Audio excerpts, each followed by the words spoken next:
Man in the field. I work overnights at a 24-hour diner.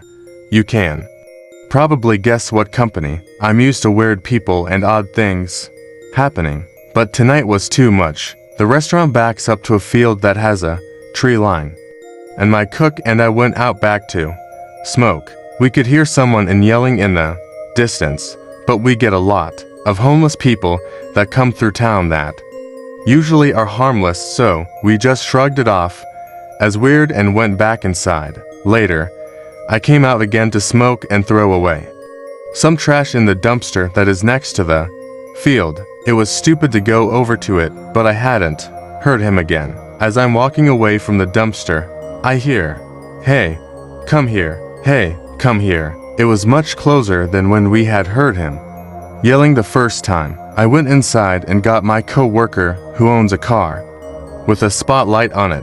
We shined it out into the field, which again not smart, and we admit that, but we couldn't see where he was. But he kept saying, "Hey, girl, come here." I called the cops by this point because it was just too fucking weird. As soon as I get off the phone with them, he comes walking out of the field. He's an older man wearing a tan trench coat, and my co-worker and a customer ran back inside because this dude was hauling us across the parking lot. He started to come towards the door and I called the cops again. My cook cut him off and told him he needed to go.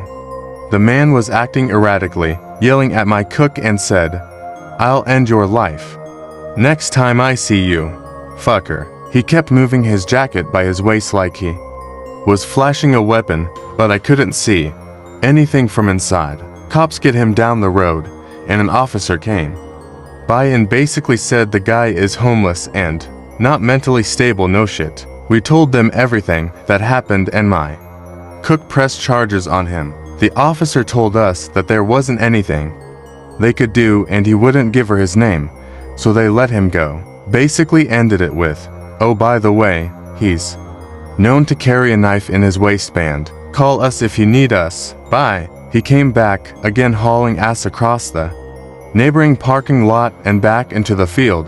We could hear him screaming, yelling, "Hey, come here," again and again. We got busy when the bars closed and haven't heard him yelling since, but I know he's still back there because I had caught him sleeping behind the dumpster before. My manager comes in the morning and I'm going to try to get her to let me take a picture of him off the security tapes so I can warn the other third shift workers. The field that he's camping out in also backs up to a middle school, but the cops said, again, there was nothing they could do. Hopefully he moves on and leaves us alone, or the cops can get him on something where no one gets hurt.